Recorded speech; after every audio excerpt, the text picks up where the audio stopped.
Do the rich people cringe and say, don't tell them that, Rob? Yes. Don't tell people what you know. Keep them poor. My father was the head of education, PhD, all that stuff. I go home and ask him, said, why don't we learn about money in school? And he looked at me and said, because the government doesn't let us teach that subject. The government tells us what we can teach and what we can't teach. And I thought that was strange. And I said, but aren't we going to school to learn about money? He says, no, your job is to get a job.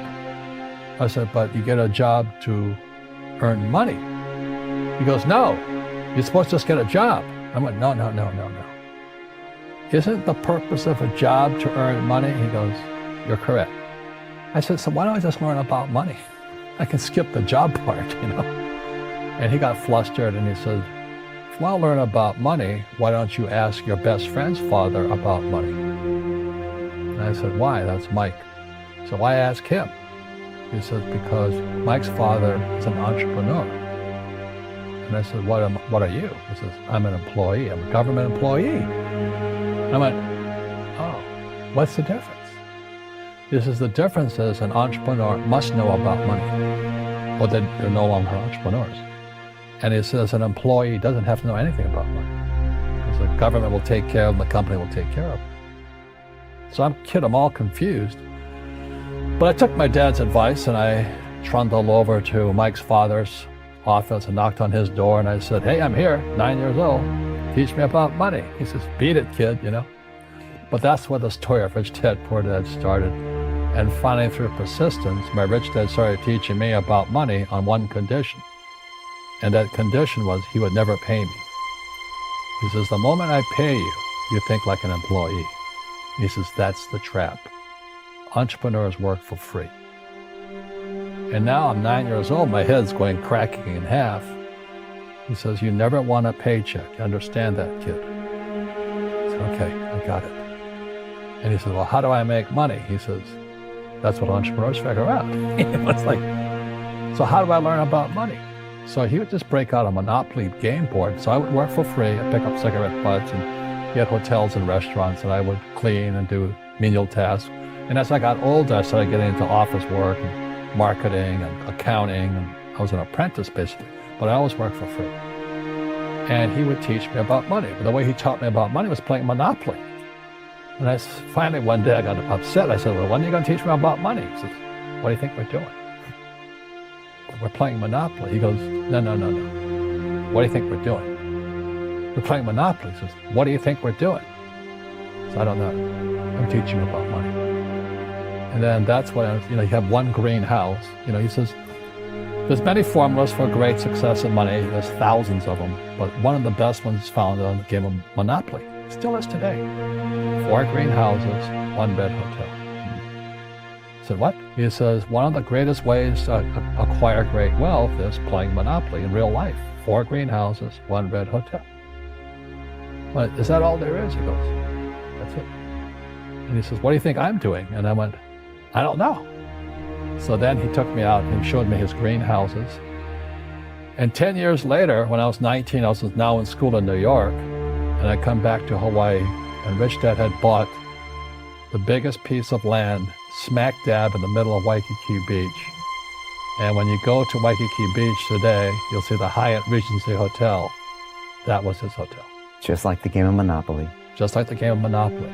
Acquired assets and they became bigger assets. He just kept what's called an assemblage, because that property wasn't that big at the time. So he had to buy out all the small guys. Because Waikiki was a little dirt water little town. So he'd buy out this shop owner and buy that shop owner. And it took him a while, but he finally assembled this large piece of property. And then he and Hyatt put up this giant hotel. And it just sold for $800 million. So that's how I learned about money. I've had financial crashes. I've had people stab me in the back, but they're all good because I grow from it. And that's spirituality. People who are afraid of making mistakes, like they teach in school, they don't ever grow. Because spirituality is there's good and there's bad. There's right and there's wrong. There's up and there's down. Most people only want to be right. They only want to be positive. Well, you can't have that. That's not reality. Well, I wasn't poor by most people's standards, but I came from a family with a poor attitude, if you know what I mean. Because rich, poor, middle class, poverty starts with a fundamental attitude. Poverty is passed on. It's taught in your families. And middle class is taught in families. And so the people right now who are sitting at home, who are struggling financially or worried about money or unhappy, they may be making a lot of money, but unhappy with what they're doing, it was probably taught to you. You know, your superego was taught, get a job, work hard, or you'll never be rich, or the rich are evil, or whatever. The school system will never teach you about money. The school system was designed to teach you to be an employee, which is important, or a doctor or a lawyer, a specialist, but never about money. And what most people lack is real business knowledge, like accounting, like debt, like taxes. You got to know that stuff, but they don't teach it in school to anybody. So, and then when people ask me, how did your rich dad learn this when your poor dad, a PhD, didn't? And the answer is very simply, my rich dad was my best friend's father. His father died when he was 13. So rich dad had this family business at 13 to run.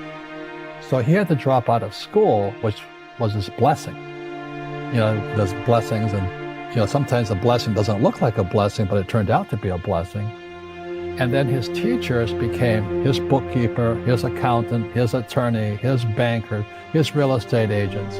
So he has what I call real teachers, not these fake teachers in school. You see, most teachers in school, they're out of ethics. They teach subjects they themselves don't practice. I asked the teacher, I said, it's under my third year of calculus now. It was called strength of materials. I said, am I ever going to use this stuff? He goes, no. I said, why do you teach it?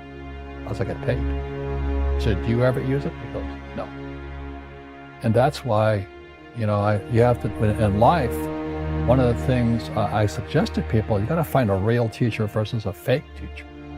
And a fake teacher is somebody who doesn't do what they teach. And a real teacher is doing what they teach every day. So my accountants, my attorneys, they're in it every single day. That's how I learn, because every day I'm solving problems in my business. So I have accountants and attorneys and bankers and all these people on speed dial because I'm solving problems with my team. I see you giving this knowledge out, and yeah. Do the rich people cringe and say, don't tell them that, Rob? Yes. Don't tell people what you know. Keep them poor. But, unfortunately, the poor, as was in the Bible, I'm not real religious, the poor will always be amongst us because it starts up here. Right, it's that fear mentality. It's in their words, and the words become flesh. Again, I'm not really religious. I flunked out of Sunday school also. But when they say I can't afford it or I can't do that, I go down. They become what they say. My PhD dad, he says, what do you think I am, made of money? I can't afford that.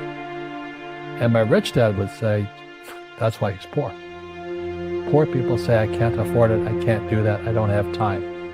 Because it's an escape. It's an escape. You know what I mean? It's easy to say, I can't afford it. And your rich dad used to say what instead of, I can't afford it? How can I afford it? How can I do that? What would it take? Or why should I do that? He says that a question opens the mind, a statement closes the mind. See, when you say, I can't afford it, your mind shuts down, and you become what you say.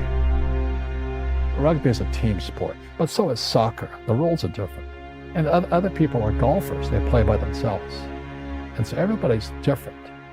So my game financially is business, number one. Second is real estate. So what I say to young people is, you find your game.